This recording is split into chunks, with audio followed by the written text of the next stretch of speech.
이번에는 조선업체입니다. 이명박이 뇌물 받은 거. 이팔성이가 이명박한테 금품을 받았다는 노비는 우리가 다른 방송에서 이야기했잖아요. 예. 근데 이팔성이 전달한 돈 22억 원 중에 8억이 중견 조선업체에 돈이 끼어 있었다는 거야. 남의 돈까지 받아가지고 얹어서 전달을 했어. 야, 이렇게 나오기 시작하면 이명박 어쩌냐?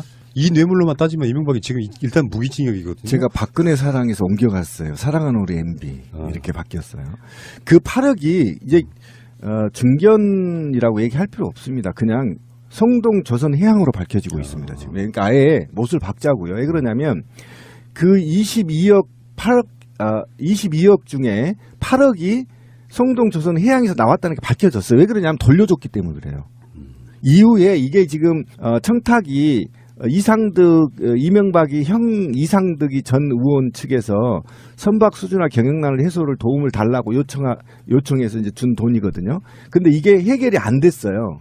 안 됐기 때문에 8억을 되돌려달라고 요구를 했고 돌려주는 과정에서 밝혀진 거란 말이에요. 아, 진짜 웃기다 이거 너무. 아니 돌려줘야 돼 이 바닥에 원래 안 돌려주면 큰일 나죠. 아니 그러니까 돌려줘야 됩니다. 돌려주면. 해결을 안 해줬는데 돌려줘야 당연히. 못 해줬는데 당연히 신의 성실의 돌려줘야지. 원칙에 따라서. 그래서 밝혀진 건데요. 일파만파 지금 엄청난 문제로 지금 이것만으로도 엄청나잖아요. 근데 이 회사가 조선업계 치고는 오래된 회사는 아니에요. 예, 맞아요. 2003년에 설립이 됐는데 MB 정권 때 급성장을 해서 세계 9위까지 합니다. 그런 회사 많지. 언디는 안 그래. 그러다가 이제 조선 불황을 맞으면서 직격탄을 맞고 2016년에 적자로 돌아서면서 현재 정부의 인위적인 구조조정을 앞두고 있는 거예요. 그러니까 완전히 망한 거예요. 근데 여기 대표가 정홍준 회장이라는 사람인데 이 사람이 2012년에 특정경제 범죄 가중처벌 대상으로 해서 횡령으로 기소가 됐어요. 근데 2005년부터 3년 동안 13차례에 걸쳐서 회사 자금 47억 원을 빼돌립니다. 근데 이게 여기에서 8억만 보냈을까? 저는 이런 생각도 들어요. 여기에서 끝난 게 아닙니다. 2007년에 이 돈이 이상득한테 스며들어가는 거 아닙니까? 그러면 첫째 2008년에 대선이 있었죠. 그럼 이 자금이 사전 대선 자금으로 들어간 게 아니냐는 의혹을 지금 검찰이 들여다보고 있다는 거 아니에요. 그러니까 이건 빙산의 이 건으로만도 빙산의 일각이라는 겁니다. 그렇죠. 예, 그래서 지금 일파만파 커지고요. 더더욱이 지금 이제 가장 심각한 건 문제는 이로 인해서 순수한 뇌물죄만 이명박이 지금 100억대가 넘어가고 있어요. 검찰이 완벽하게 자기들이 자신하고 있는 뇌물만 지금 100억이 넘어가요. 합의.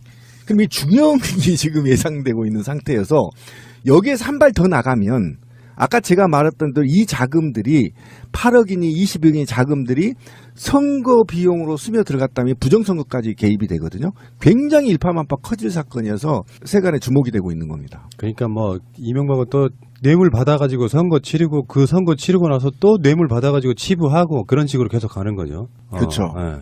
지금 나오는 그 중소 조선업체 성동 조선해양 말고 사실은 대보그룹에서 받은 것이 훨씬 많았었잖아요. 그렇죠. 대보그룹에서. 근데 이제 우리가 이전 방송에서도 얘기를 했었지만 그때 하지 못한 얘기 중에 여기 회장 최동규라는 사람이 지금 복역 중인데 왜냐하면 회사 돈 210억을 횡령을 했기 때문이거든요. 작년인가 들어갔죠. 네. 네. 근데 저는 이 210억 중에서도 대보가 지금 준 게 뭐 몇십억 단위라고 이야기하지만 210억 횡령했으면은 저는 이명박에게 아직 밝혀지지 않은 더 돈이 있을 거라는 추측도 가능하고. 그리고 그게 선거 자금. 네. 이게 지금 연계 관계가 반드시 있는 거예요. 지금 이 문제가 굉장히 심각해요, 사실은. 그리고 박근혜 정권 말에 이 사람이 상고를 하는데 상고심 변론을 김황식 전 총리가 합니다. 그게 너무 웃긴 거예요. 재밌죠. 웃긴 게 아니라.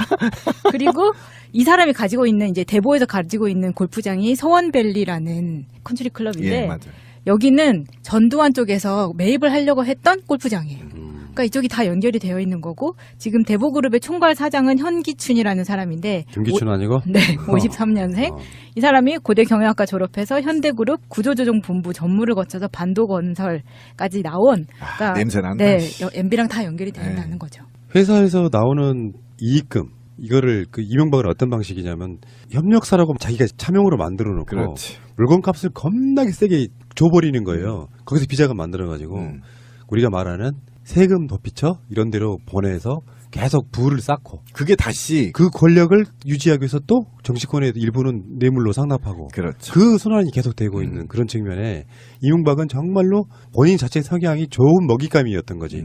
이명박 입장에서는 삥을 뜯은 거지만 그렇지. 여러 다수의 기업들은 자기 이권이 걸려 있는 문제이기 때문에 뭐 10억 단위, 20억 단위 이렇게 횡령한 돈 중에 일부를 상납하는 방식으로 계속 악순환이 시작돼요. 맞아요. 그리고 그 돈 아까 횡령한 돈이 굉장히 말씀을 잘했는데 이게 조세 해피처로 가서 검은머리 애국인 신비킴 이렇게 해가지고 투자를 하는 거죠 국내에. 그래서 다시 또 이득을 또 국내로 가져가. 예를 들면 저는 GM이나 있잖아요. 그다음에 먹튀 자본들의 일부 저는 자본이 검은머리 애국인 자금이라고 저는 계속 의심을 하고 있어요. 이들이 아니 그건 뭐 형님만 그런 게 아니고 네. 다 그렇게 그렇죠. 생각해. 그러니까 이중으로 처먹는 거야. 아. 세금 안 내서 처먹어, 횡령해서 처먹어, 여기서 또 구조조정해서 또 처먹어. 그래서 저는 이게 전수조사를 해야 되는 거예요. 진짜 애국 자본이 얼마나 들어왔는지, KT나 SK나 삼성이나 이 주주들이 과연 진짜 애국인이 얼마 있는지 한번 전 꼭 점검해 볼 필요가 있다. 주주도 그렇지만 네. 중요한 거는요. 대출금이에요. 맞아요. 그러니까 기업 명의로 대출을 받는 케이스가 지금 말씀 나오셨으니까 GM 같은 경우도 투자를 받는 게 아니라 미국에 있는 글로벌 GM사로부터 투자를 받는 게 아니라 대출을 받거든요. 그리고 시중금리보다 어마어마하게 높은 이자를 지급을 해요. 돈으로, 예. 이자를 지급을 하면서 GM 코리아 같은 경우에 계속 적자를 보는 상황에서도 본사의 이자는 계속 잘 지급했어요. 그러니까 뭐냐 하면 투자가 아니라 대출을 형태를 하는 거예요. 대한민국의 그 유명한 기업들과 모든 이런 기업들도 아마도 주주의 구성은 뭐 그거는 그거 뒤져보면 다 나오는 건데 대출을 받아서 어마어마하게 큰 이자를 지급하는 케이스들도 없잖아 있을 거예요. 그거는 거의 대부분 검은머리 외국인이라고 보시면 맞을 것 같아요. 사업권자가 되는 어떤 정부의 힘에 작용해가지고 독점하게 되거나 사업권자가 되면 받아들이는 그 이익 이런 건데 어쨌건 이런 식으로 이제 정치권이 정경유착에 아주 썩어 문드러져 버린 그런 시기가 이명박 박근혜 시기였던 것 같다는 느낌이 들잖아요. 모든 사건들이 통틀어서 보면 그런 느낌이 들고 그래서 지금 이명박은 사실상은요 그 예상하기로는 3월 5일쯤이면 구속이 될 거다 했는데 지금 또 다른 사건에 등장한 거예요. 그렇죠.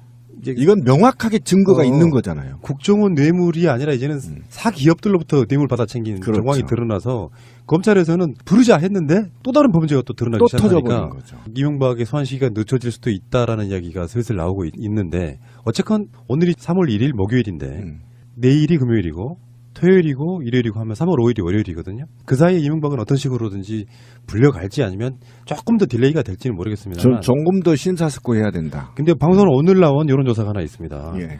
이명박을 구속해야 될까요? 말까요? 국민들한테 물었습니다. 10명 중에서 7명. 이명박 구속합시다. 찬성한다는 의견이 67.5, 반대한다는 의견이 26.8인데 이거랑 묶어서 다른 여론조사가 하나 있었어요. 박근혜 구형 30년이 나왔을 때 문재인 대통령의 지지율이 안 올라가더라. 떨어지진 않았는데 근데 어느 지역에서 그랬냐? 그러니까 TK예요. 지금도 대구 경북에서는 구속해 40.0, 구속하지 말지 44.3. 어차 범인이지만 구속을 반대하는 여론이 대구 경북에서만 유일하게 더 높아요. 난 이 지점이 되게 묘하다고 느껴지거든요. 박근혜 구형량을 내는데 문재인 대통령이 무슨 잘못이 있어? 근데 문재인 대통령 지지율이 다른 지역에서 막 올라가는 추세였는데 대구 경북에서 덜커덕 걸리는 거예요. 참 희한하죠 이게. 아직도 대구 경북에서 44% 정도의 사람은 구제불능이다라는 데이터가 나오는 거죠. 다른 쪽으로 보면 희망적으로 보면 우리가 구제해야 될 사람들이 대구 경북의 44%가 남았다 아직도. 연령대별 좀 알려주세요. 30대에서는 79% 대 20%, 20대에서는 78% 대 18%, 40대에서는 75% 대 18%. 60대에서도 구속해라 하는 사람들이 45.5%로 더 높습니다. 60대 이상에서도. 근데 지체현상이라고 할까요? 이렇게까지 많은 범죄가 나옴에도 불구하고 구속시키면 안 되라고 말하는 사람들의 심리는 뭘까? 저는 그거는 이제 단일화되어 있는 미디어 때문이라고 저는 생각해요. 어르신들 중심으로 입에서 입으로 카톡이나 입에서 입으로 옮겨지면서 이것이 이제 거짓 뉴스로 가짜 뉴스로 계속 확산되면서 마치 이들의 구속이 TK 지역의 경제를 이렇게 무너뜨린다라는 교묘하게 말아서 얘들이 홍보를 해요. 그러니까 유언비어인 거죠. 쉽게 말하면 이거에 노출돼 있다라는 거죠. 그러니까 스스로 찾아가는 주체적 미디어에 접근하지 않는 분들은 굉장히 낮는데요. 보세요. 30대, 20대, 40대는 거의 74%를 웃돌잖아요. 그죠? 그런데 급격하게 60대가 떨어지잖아요. 그 이유는 주체적 미디어 접근권이 떨어지죠. 그러니까 이제 카톡이 주로 소통 창구이니 어르신들이 유언비에 노출되어 있다. 그래서 제가 우리 방송에서 그렇잖아요. 우리가 정말 애국하는 일은 촛불도 좋지만 어머님, 아버님 카톡 점검하는 거. 요거 굉장히 중요하다. 아니지. 박근혜식으로 합시다. 카톡을 없애. 없애. 그럼 내일 없앱니다. 권 PD가 없애라 했는데 없애야지, 씨발. 이게 지금 대구 경북 사람들의 그 심리 기저를 좀 봐야 되는 게 아까 그 가짜 뉴스가 굉장히 큰 그 핵심적인 역할을 합니다. 그 이탈자들의 심리를 방어하는 역할을 하거든요. 그런데 이 대구 경북 사람들은 보세요. 지금 그들이 그렇게 압도적으로 사랑했던 박근혜의 죄가 온 세상이 다 밝혀졌어요. 구형까지 받았어. 이게 뭐 이거는 파면당한 건 기본이고. 그랬는데 이 사람들이 자기들이 그렇게 사랑했던 사람을 잃은 거예요. 그랬는데 그나마 그 마음을 붙잡고 있는 거는 우리가 존경에 맞지 않던 우리를 잘 살게 만들어주겠다고 했던 이명박만 남아있는데 이 이명박까지 구속 수사해야 되는 이런 당위성이 다가오니까 심정적으로 그거에 대해서 방어를 하는 거예요. 심정적인 기저예요. 그러니까 감정적인 반응이라는 거죠. 그래서 내가 좋아하고 내가 사랑하는 사람이 저렇게 망가지는 꼴을 보면 그동안 내가 지지해왔고 내가 살아왔던 인생은 과연 무엇인가 하는 허탈감에 빠질 수 있는 부분을 방어하고자 하는 그런 감정적인 기제가 발동하는 거고요. 그러니까 앞으로는 말을 TK를 잘 내야 될 것 같아요. 60대 이상 이렇게 얘기합시다. 왜 그러냐면 40대 이하는요 거의 70%대입니다. 그러니까 그냥 60대 이상 어르신들 이렇게 얘기하자고 TK를 얘기할 때는. 그러니까 제가 그런 이야기를 가끔씩 방송에서 하잖아요. 정치인들이 저게 틀린 건지 알면서도 오기로 더 틀린 쪽으로 끌고 가는 거. 그렇죠. 내가 한 말을 증명하려고 하는 그런 습성이 있는 것처럼 명정님 말씀이 정답이에요. 예.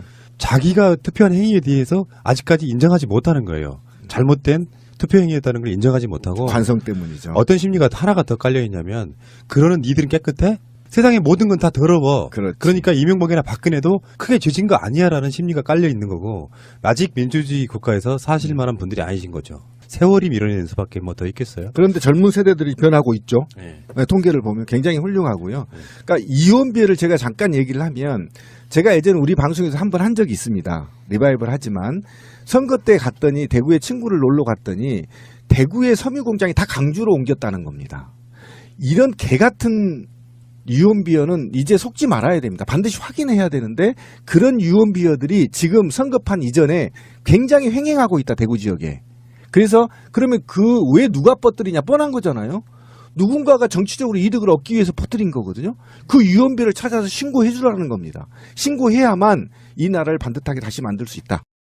특정 경제 범죄 가중처벌 대상으로 처벌됐죠. 해서 횡령으로 기소가 됐어요. 근데 2005년부터 3년 동안 13차례에 걸쳐서 회사 자금 47억 원을 빼돌립니다. 근데 이게 여기에서 8억만 보냈을까? 저는 이런 생각도 들어요. 여기에서 끝난 게 아닙니다. 2007년에 이 돈이 이상득한테 스며들어가는 거 아닙니까? 그러면 첫째 2008년에 대선이 있었죠. 그럼 이 자금이 사전 대선 자금으로 들어간 게 아니냐는 의혹을 지금 검찰이 들여다보고 있다는 거 아니에요. 그러니까 이건 빙산의 이 건으로만도 빙산의 일각이라는 겁니다. 그렇죠. 예, 그래서 지금 일파만파 일파만파 커지고요. 더더욱이 지금 이제 가장 심각한 건 문제는 이로 인해서 순수한 뇌물죄만 이명박이 지금 100억대가 넘어가고 있어요. 검찰이 완벽하게 자기들이 자신하고 있는 뇌물만 지금 100억이 넘어가요. 합의. 그럼 이 중형이 지금 예상되고 있는 상태여서 여기 이번에는 조선업체입니다. 이명박이 뇌물 받은 거. 이팔성이가 이명박한테 금품을 받았다는 노비는 우리가 다른 방송에서 이야기했잖아요. 예. 근데 이팔성이 전달한 돈 22억 원 중에 8억이 중견 조선업체에 돈이 끼어 있었다는 거야. 남의 돈까지 받아가지고 얹어서 전달을 했어. 야, 이렇게 나오기 시작하면 이명박 어쩌냐? 이 뇌물로만 따지면 이명박이 지금 일단 무기징역이거든요. 제가 박근혜 사랑에서 옮겨갔어요. 사랑하는 우리 MB 이렇게 바뀌었어요. 그 8억이 이제 중견이라고 얘기할 필요 없습니다. 그냥 성동 조선해양으로 밝혀지고 있습니다. 지금. 그러니까 아예 못을 박자고요. 왜 그러냐면 그 22억 중에 8억이 성동 조선해양에서 나왔다는 게 밝혀졌어요. 왜 그러냐면 돌려줬기 때문에 그래요. 이후에 이게 지금 청탁이 이명박이 형 이상득이 전 의원 측에서 한 발 더 나가면 아까 제가 말했던 대로 이 자금들이 8억이니 20억이니 자금들이 선거 비용으로 스며 들어갔다면 부정선거까지 개입이 되거든요. 굉장히 일파만파 커질 사건이어서 세간에 주목이 되고 있는 겁니다. 그러니까 뭐 이명박은 또 뇌물 받아가지고 선거 치르고 그 선거 치르고 나서 또 뇌물 받아가지고 치부하고 그런 식으로 계속 가는 거죠. 그렇죠. 예. 지금 나오는 그 중소 조선업체 성동 조선해양 말고 사실은 대보그룹에서 받은 것이 훨씬 많았었잖아요. 그렇죠. 대보그룹에서. 네, 이제 우리가 이전 방송에서도 얘기를 했었지만 그때 하지 못한 얘기 중에 여기 회장 최동규라는 사람이 지금 복역 중인데 왜냐하면 회사 돈 210억을 횡령을 했기 때문이거든요. 작년엔가 들어갔죠. 네. 근데 저는 이 210억 중에서도 대보가 지금 준 게 뭐 몇십억 단위라고 이야기하지만 210억 횡령했으면은 저는 이명박에게 아직 밝혀지지 않은 더 돈이 있을 거라는 추측도 가능하고. 그리고 그게 선거 자금. 네. 이게 지금 연계 관계가 반드시 있는 거예요. 지금 이 문제가 굉장히 심각해요, 사실은. 그리고 박근혜 정권 말에 이 사람이 상고를 하는데 상고심 변론을 김황식 전 총리가 합니다. 그게 너무 웃긴 거예요. 재밌죠. 웃긴 게 아니라. 그리고 이 사람이 가지고 있는 이제 대보에서 가지고 있는 골프장이 서원밸리라는 컨트리 클럽인데 예, 맞아요. 여기는 전두환 쪽에서 매입을 하려고 했던 골프장이에요. 그러니까 이쪽이 다 연결이 되어 있는 거고 지금 대보그룹의 총괄 사장은 현기춘이라는 사람인데 김기춘 아니고? 네, 53년생. 이 사람이 고대 경영학과 졸업해서 현대그룹 구조조정본부 전무를 거쳐서 반도건설까지 나온. 그러니까 냄새 난다. 네, MB랑 다 연결이 된다는 거죠. 회사에서 나오는 이익금 이거를 그 이명박은 어떤 방식이냐면 협력사라고 자기가 차명으로 만들어 놓고 그렇지. 물건값을 겁나게 세게 줘버리는 거예요. 거기서 비자금 만들어가지고. 선박 수주나 경영난을 해소를 도움을 달라고 요청해서 이제 준 돈이거든요. 근데 이게 해결이 안 됐어요. 안 됐기 때문에 8억을 되돌려달라고 요구를 했고 돌려주는 과정에서 밝혀진 거란 말이에요. 아, 진짜 웃기다 이거 너무. 아니 돌려줘야 돼 이 바닥에 원래 안 돌려주면 큰일 나죠. 아니 그러니까 돌려줘야 됩니다. 돌려주면 해결을 안 해줬는데 돌려줘야 당연히. 뭘 못 해줬는데 당연히 신의성실의 돌려줘야지. 원칙에 따라서. 그래서 밝혀진 건데요. 일파만파 지금 엄청난 문제로 지금 이것만으로도 엄청나잖아요. 근데 이 회사가 조선업계 치고는 오래된 회사는 아니에요. 예, 맞아요. 2003년에 설립이 됐는데 MB 정권 때 급성장을 해서 세계 9위까지 합니다. 그런 회사 많지. 언디는 안 그래. 씨. 그러다가 이제 조선 불황을 맞으면서 직격탄을 맞고 2016년에 적자로 돌아서면서 현재 정부의 인위적인 구조조정을 앞두고 있는 거예요. 그러니까 완전히 망한 거예요.